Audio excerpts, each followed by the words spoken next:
बिस्मिल्लाहिर्रहमानिर्रहीम। अस्सलाम वालेकुम नाज़रीन, आप यूट्यूब चैनल देख रहे हैं। मैं इमरान खान हूँ। आज साल 2024 का आखिरी वीलॉग है और एक बड़ा ही भूचाल वाला अजीबोगरीब साल था जिसमें जुल्म की बर्बरियत की इंतहा की गई है। इस साल में कुछ चीज़ें अच्छी थी तो कुछ चीज़ें बहुत बुरी थी। मिसाल के तौर पे जाते जाते 26 नवंबर को जिस तरह का कत्लेआम पाकिस्तान के शहरियों का इस्लामाबाद में किया गया, पाकिस्तान की तारीख में ऐसी चीज़ों की मिसाल नहीं मिलती और ये कोई पहाड़ों में दूर दराज इलाकों में नहीं किया गया। ये वफाकी दारुल इस्लामाबाद के अंदर पार्लियामेंट से 1 किलोमीटर का भी फासला नहीं है, जहाँ पे इंसानों का ये कत्लेआम हुआ और इंसानों का खून बहाया गया। ये एक बदकिस्मती है पाकिस्तान की। पाकिस्तान की तारीख का सबसे मुतनाज़ इलेक्शन हुआ 8 फरवरी 2024 को और लोगों का मैंडेट छीन लिया गया। यानी लोगों ने वोट डाले, सारे के सारे पाकिस्तानियों ने इमरान खान के हक में, और बहुत थोड़े से वोट पड़े थे बाकी पॉलिटिकल पार्टीज़ को। जिस पार्टी को 17-18 सीटें मिली थी उनका वज़ीर आज़म बना दिया गया और जिस पार्टी को पूरे पाकिस्तान ने 2/3 अक्सरियत से ज़्यादा दिलवाई थी उस पार्टी को दीवार के साथ लगा दिया गया और फॉर्म 47 जारी करके हुकूमत छीन ली गई। बहुत सारी चीज़ें हुई, जुल्म हुआ, बर्बरियत हुई, ख़वातीन को गिरफ्तार किया गया। इस साल में एक मुतनाज़ आइनी तरमीम के लिए पीपल्स पार्टी जैसी जमात ने जमहूरियत की धज्जियाँ उड़ा दी। ब्रूट मेजॉरिटी का नाम लेकर और डंडे वाली जमहूरियत का नाम लेकर बेनज़ीर भुट्टो का बेटा आइन पर चढ़ दौड़ा और उसने आइन की, इंसानियत की, इंसानी हुकूक की उसने धज्जियाँ उड़ाई और एस्टेब्लिशमेंट के एक टाउट का किरदार अदा किया बेनज़ीर भुट्टो के बेटे ने। ये बहुत हैरत अंगेज़ चीज़ थी मेरे लिए, लेकिन ये सदमा भी हमने बर्दाश्त किया इस साल में। और बहुत सारी चीज़ें हैं, लेकिन कुछ चीज़ें अच्छी हैं। यानी एक तो ख़वातीन को भी अगवा किया गया, बच्चों को भी अगवा किया गया, लेकिन अच्छी बातें ये हैं वो ये है कि पाकिस्तान की आवाम की आंखों का जो ऑपरेशन चल रहा था वो बड़ी कामयाबी से इस साल भी जारी रहा है। पाकिस्तान के लोगों ने असल मुजरिम को पहचाना है। पाकिस्तान के लोगों ने पहचाना कि पाकिस्तान यहाँ तक 70 सालों में क्यों पहुंचा। पाकिस्तानियों को इस बात का अंदाज़ा हुआ कि सियासतदान तो सिर्फ सामने दिखाई देते हैं, असल में तो पाकिस्तान की एस्टेब्लिशमेंट के फैसले हैं जिनका खुमियाजा सारे के सारे पाकिस्तानी भुगत रहे हैं। तो इस नुक्ता नज़र से पाकिस्तान के लिए 2024 अच्छा साल था कि लोगों को हकायक का पता चला। लेकिन अगर जुल्म, बर्बरियत और जबर के अतबार से आप देखें तो एक बदतरीन साल था। 2024 की कुछ चीज़ें मेरे पास हैं, मैं आपके साथ शेयर करूंगा, लेकिन जाते जाते भी इस साल में एक और बुरी खबर यह है कि खालिद खुर्शीद जो साबिक वज़ीर आला हैं गिलगित बल्तिस्तान के, उन्हें भी सज़ा सुना दी गई और उन्हें 34 साल की सज़ा सुनाई गई है। आप अंदाज़ा कीजिए कि इस शख्स के ऊपर निज़ाम को कितना गुस्सा होगा। वजह यह है कि खालिद खुर्शीद उन चंद लोगों में से एक है जिन्होंने निज़ाम के सामने सरेंडर करना तो बहुत दूर की बात है, थोड़ा सा कंप्रोमाइज़ करना भी बर्दाश्त नहीं किया। ये वो वाहिद आदमी है जो इस्लामाबाद आता था और एजेंसियां और इदारे मिलकर भी चाहते थे इसको गिरफ्तार नहीं कर सकते थे। इस शख्स ने डट कर इमरान खान साहब का साथ दिया, उनके मौक़िफ़ के साथ खड़ा हुआ और सज़ा के तौर पे इसको नाअहल करवाया गया। फिर इसकी हुकूमत गिरा दी गई। पाकिस्तान तहरीक इंसाफ दोबारा अपना वज़ीर आला मुंतखब करना चाहती थी तो वहाँ पर असम्बली बंद कर दी गई। उस वक्त इस शख्स ने जो तकरीर की उसके नतीजे में इसको आज 34 साल की सज़ा सुना दी गई है और ये शख्स ये कहता है कि मैं दोबारा वही बात करूंगा। फिर वीडियो आई, वो वही बात कर रहा है। तो मेरा ये मानना है कि ये आदमी पहाड़ जैसा हौसला रखता है, बल्कि इमरान खान के साथ खड़े होने के लिए जितनी कुर्बानी इसने दी है और जिस बहादुरी के साथ ये खड़ा हुआ है, शायद सब लोग ऐसे खड़े नहीं हो सकते। इमरान खान साहब का स्टेटमेंट है, पहले वो मैं आपको बता देता हूँ क्योंकि ये फैसल चौधरी साहब के जरिए से बाहर आया। फैसल चौधरी साहब का ये कहना है कि इमरान खान साहब कह रहे हैं कि ISPR का मौक़िफ़ दुरुस्त नहीं है। TTP से मुज़ाकरात की हिकमत अमली जनरल बाजवा ने बनाई थी। इमरान खान साहब ने बहुत क्लियरली ये कह दिया। 6 वकील जाकर मिले इमरान खान साहब से जेल के अंदर और इमरान खान साहब के खिलाफ मुकदमात की जो सीरीज चल रही है वो सारी चीज़ें फिर वहाँ डिस्कस होती रहती हैं और ज़्यादातर जो मुकदमात इमरान खान साहब के हैं या इमरान खान साहब के कारकुनों के हैं या बाकी लीडर्स के हैं, उनकी कोई हकीकत नहीं है, कानूनी हकीकत नहीं है, सारे सियासी नौयत के मुकदमात हैं। 2024 में सियासी नौयत के मुकदमात बनाने की भी एक भरमार रही। मेरे लिए 2024 का 2 वाक़यात सबसे खौफनाक है ज़ाती तौर पे अगर मैं ये कहूँ तो। एक जिसकी मुझे हमेशा तकलीफ रहेगी कि मैं एहराम में जा रहा था हज करने के लिए और उससे पहले इंटेलिजेंस के कुछ लोग मुझे मिले थे चंद दिन पहले और उन्होंने मुझे यकीन दहानी करवाई थी कि आपको ये सिस्टम अब नहीं रोकेगा। आप अदालत से अगर परमिशन ले लेते हैं तो इमरान साहब अब आपको कोई नहीं रोकेगा। जो विक्टिमाइज करने की हमारी पॉलिसी थी वो बदल चुकी थी। ये मुझे दावा किया ऑफिसर्स ने, एजेंसियों के अफसरान ने, और वो मुझे कहते जी हम अचानक यहाँ पे आ गए। मैंने कहा यार अचानक तो आप कहीं पे भी नहीं आते। बोले आपने कहना क्या? तो उन्होंने कहा जी आप जो है वो बेफिक्र हो जाएं, अभी पॉलिसी बदल रही है। मैंने कहा जी जब बदलेगी तो देखेंगे। बहरहाल उन्होंने मुझे ये कहा बातों बातों में कि आप हज पे जा रहे हैं। मैंने कहा जी बिल्कुल, मैंने अदालत से रुजू किया हुआ है।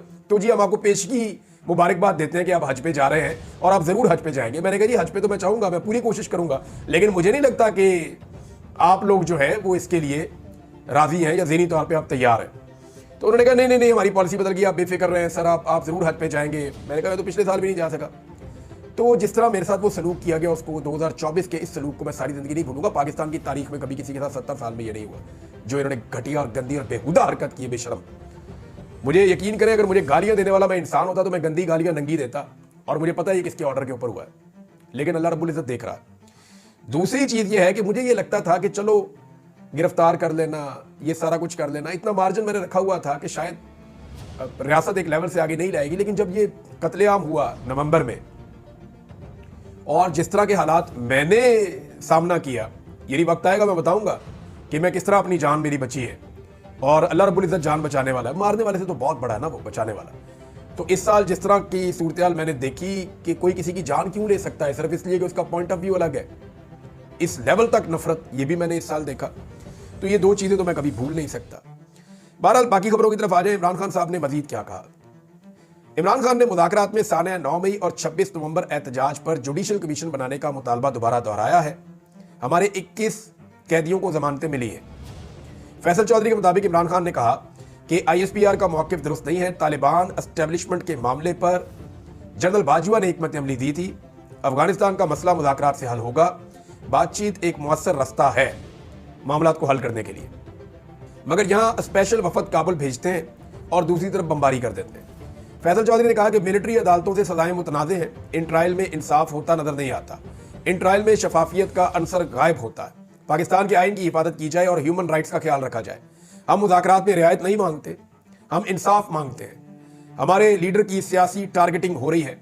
हम हुकूमत की संजीदगी देखने के लिए 31 जनवरी तक की डेडलाइन दे रहे हैं। पूरा महीना पड़ा है, अभी तो आज आखिरी तारीख है दिसंबर की, कल से ये टाइम पीरियड शुरू हो जाएगा, 1 महीना और है, और 1 महीना बहुत होता है अगर नीयत हो मुज़ाकरात करने की। तो फिर इमरान खान साहब ने जो है वो पूरे आज़म के साथ इमरान खान साहब खड़े हैं, ये बताया उनके वकील ने। और ये साल एक मुश्किल तरीन साल था, लेकिन अगले साल के लिए इमरान खान साहब कह चुके हैं कि अगला साल कामयाबी का साल है और हकीकी आज़ादी का साल है और लोगों को उनके हकूक़ मिलेंगे। अलीमा खान साहबा ने भी इशारा दिया कि इमरान खान साहब बाहर आएंगे और वो विक्ट्री का साइन बनाने की बजाय शायद मुक्का लहराएंगे। इमरान खान साहब को जब गोलियां लगी थी तब भी उन्होंने मुक्का लहराया था, और इमरान खान के साथ जो जुल्म और जबर हुआ इसके बावजूद वो झुके नहीं, ये उनकी एक बहुत बड़ी कामयाबी है।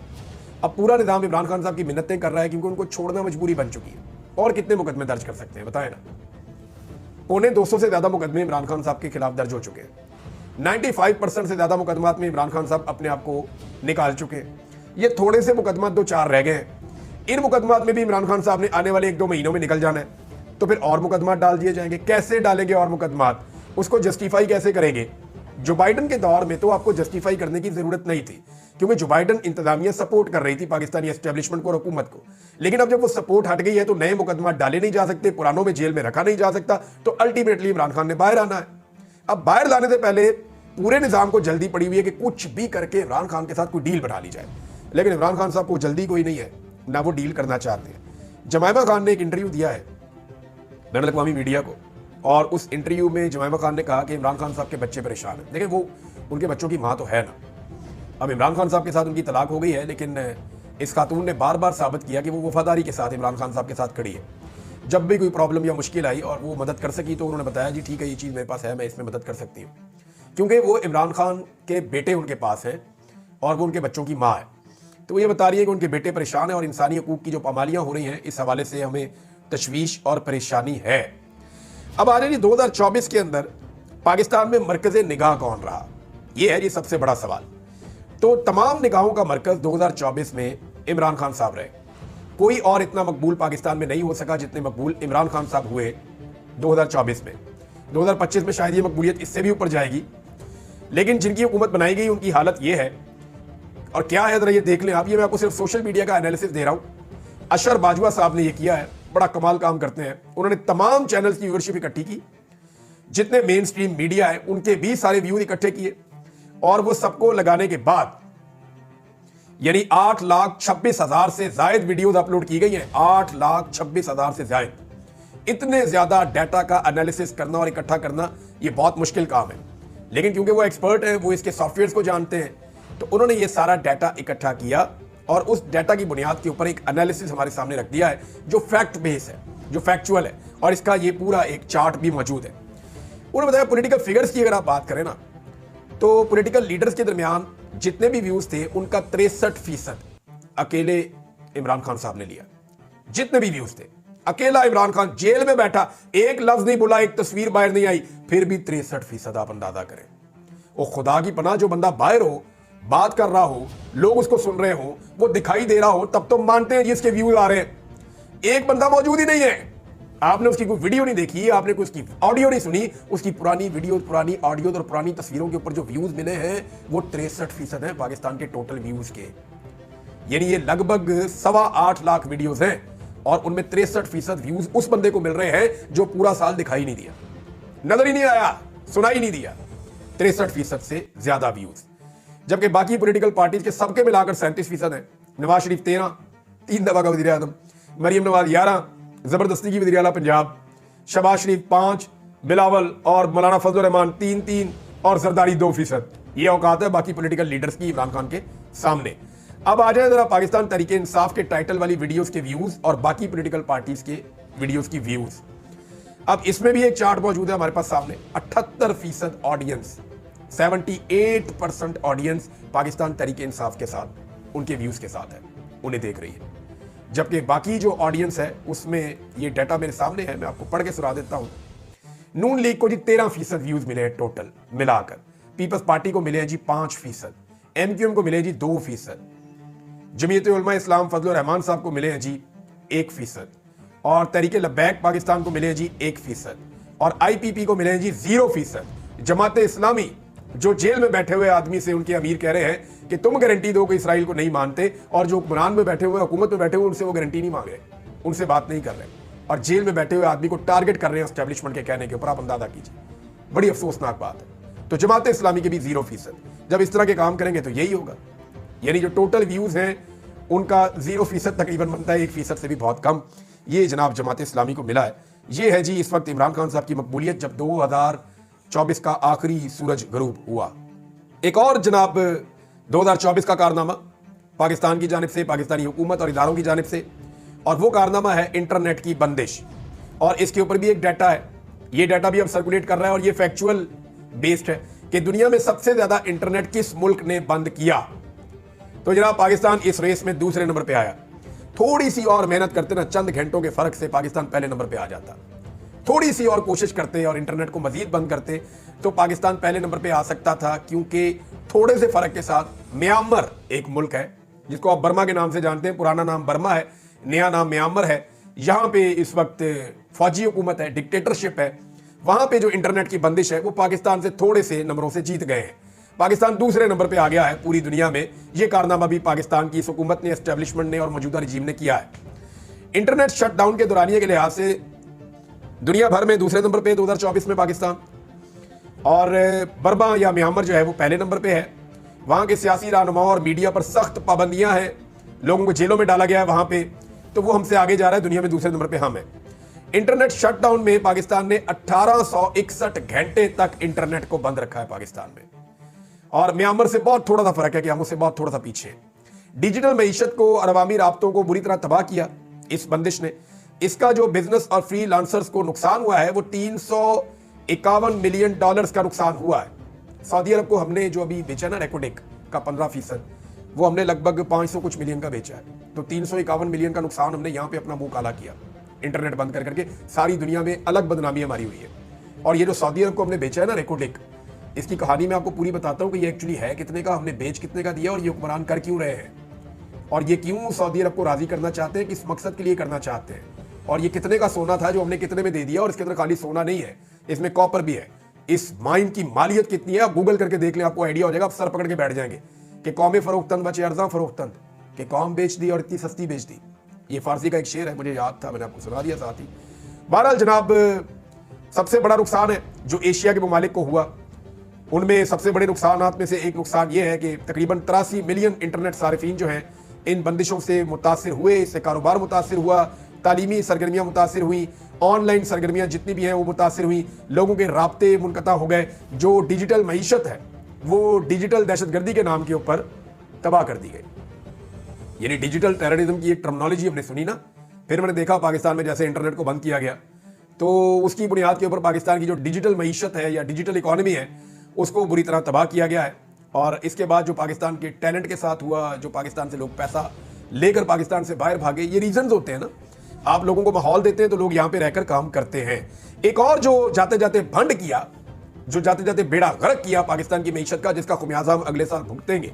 और मैं आज आपको वार्न कर रहा हूं और आपको बता रहा हूं कि गंदम के हवाले से एक बड़ा बहरान हमारे सर पे खड़ा है और इसकी निशानदेही जो है मुजम्मिल असलम साहब ने की है और ये डाटा अवेलेबल है, आप जाकर इसको चेक कर सकते हैं। और इस पे जनाब जंग ग्रुप, जो बहुत फेवरेट ग्रुप है हुकूमत का, उसने भी इसके ऊपर रिपोर्टिंग कर दी है। पाकिस्तान में जो हमें गंदम चाहिए थी, पंजाब में उसका हदफ रखा गया था कि कम से कम 16.5 मिलियन एकड़ के ऊपर गंदम लगे तो हमारी जरूरियात पूरी होती हैं। 16.5 मिलियन एकड़ यानी कम से कम जो है वो 16.5 मिलियन एकड़ के ऊपर गंदम लगनी चाहिए। लेकिन जो अभी डाटा आया और जो चेक हुआ वो ये कह रहा है कि सिर्फ 12 मिलियन एकड़ पर ही गंदम काश्त की जा सकी है, यानी 25% गंदम कम काश्त हुई है टारगेट से। इसकी वजह क्या है? मरियम नवाज ने किसानों को रोल के रख दिया। पहले उनको कहा गंदम इस कीमत पे खरीदेंगे, वो कीमत इंतहाई कम रखी, किसान खसारे में जा रहा था। फिर उस कम कीमत के ऊपर भी गंदम खरीदने से इनकार कर दिया, जिसकी वजह से किसान की कमर टूट गई। वो अपनी गंदम बेचने के लिए बेचारा मजबूर हो गया। आड़तियों ने ओने पोने उससे गंदम खरीदी, मिडल मैन ने बेशुमार पैसा बनाया और किसान कंगला हो गया। अब किसान अपनी जरूरत से ज्यादा गंदम लगा नहीं रहा। जब वो ज्यादा गंदम नहीं लगा रहा क्योंकि उसके ऊपर अखराजात करेगा, बाद में ये खरीदेंगे नहीं, तो वो पहले ही नुकसान उठाकर बैठा हुआ है। तो इस वजह से हमारी जो काश्त है वो कम हो गई है। अब जब काश्त कम हो गई है तो इससे मिलती जुलती सूरत जो है वो सिंध से भी रिपोर्ट हो रही है कि वहां पे भी सूरत हाल कोई इतनी हौसला अफजा नहीं है। गंदम की जो काश्त का टारगेट था वो वहां पे भी शायद पूरा नहीं हुआ। अब गंदम अगर कम होगी तो आप करेंगे क्या? यूक्रेन और रूस में तो पहले जंग लगी हुई है, जहां से आप पहले गंदम ले लेते हैं, तो सिचुएशन उतनी फेवरेबल तो है नहीं। अब मामला यह है कि पाकिस्तान के अंदर गंदम का बहरान पैदा होगा और उस बहरान के लिए जो सबसे बड़ी जिम्मेदार शख्सियत है वो नवाज शरीफ की बेटी है, जिसने किसानों को धोखा दिया। पहले एक कीमत मुकर्रर की और फिर उस कीमत के ऊपर गंदम खरीदने से इनकार कर दिया। अब नाज़रीन, एक नया मनसूबा लॉन्च किया गया है, एक नया लॉलीपॉप पाकिस्तानियों को देने की कोशिश की जा रही है कि जी उड़ान पाकिस्तान मनसूबा ला रहे हैं, ये जी बड़ा जरूरी है और इससे पाकिस्तान की उड़ान होगी और ऊपर जाएगा। कभी ये ले आते हैं SIFC, कोई फर्क नहीं पड़ता। कभी कर्ज उतारो मुल्क संवारो, कोई फर्क नहीं पड़ता। कभी सबसे पहले पाकिस्तान का नारा, कोई फर्क नहीं पड़ता। कभी वन विंडो ऑपरेशन, कोई फर्क नहीं पड़ता। कभी मईशत का इनकलाब, बेशुमार प्रोजेक्ट हम हर साल सुनते हैं। हुकूमतें आती है, नए से नए प्रोजेक्ट लॉन्च करती हैं, पाकिस्तान का फायदा ही नहीं होता।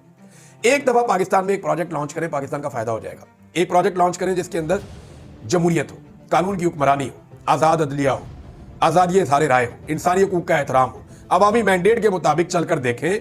ये जो आप बार बार नए नए प्रोजेक्ट लेकर आते हैं नाम बदल बदल के, इनसे मुल्क नहीं चलेगा। मुल्क चलेगा एतमाद से, मुल्क चलेगा रूल ऑफ लॉ से, मुल्क चलेगा आजाद अदलिया से, मुल्क चलेगा आजादी इज़हार राय से, मुल्क चलेगा सही जमहूरी उसूलों के साथ, अवामी मैंडेट की तौहीन ना करके। एक दफा ये करके देख ले, मुल्क चल जाएगा। आपको कोई नाम नहीं रखना पड़ेगा। पूरी दुनिया के अंदर इन नामों के साथ कोई प्रोजेक्ट लॉन्च नहीं होते, कोई ऐसे नहीं करता। उन्हें पता है जी सीधा सीधा चलो मुल्क चल जाता है। ये यहां पे रोजाना एक नया चूरन लेकर आते हैं, अवाम को चटाते, थोड़े अरसे के बाद पता चलता है कि हमें फिर हमारी जेब दोबारा कट गई है। ये इसी तरह करते हैं, तो इसका भी कोई फायदा नहीं होगा। बहरहाल ये जरूर होगा कि पाकिस्तान के मीडिया को इश्तिहारात मिलेंगे, आधे आधे सफ़े का इश्तिहार छपेगा, टीवी के ऊपर जो है वो कवरेजेस होंगी, मीडिया का पेट भरेगा, मीडिया के एंकर्स हम लोग बैठेंगे, बैठ के कहेंगे वाह जी वाह, कमाल कर दिया, कमाल का मनसूबा आ गया। एक राय बनाने की कोशिश करेंगे और अवाम के साथ अगली डकैती की तैयारी हो जाएगी।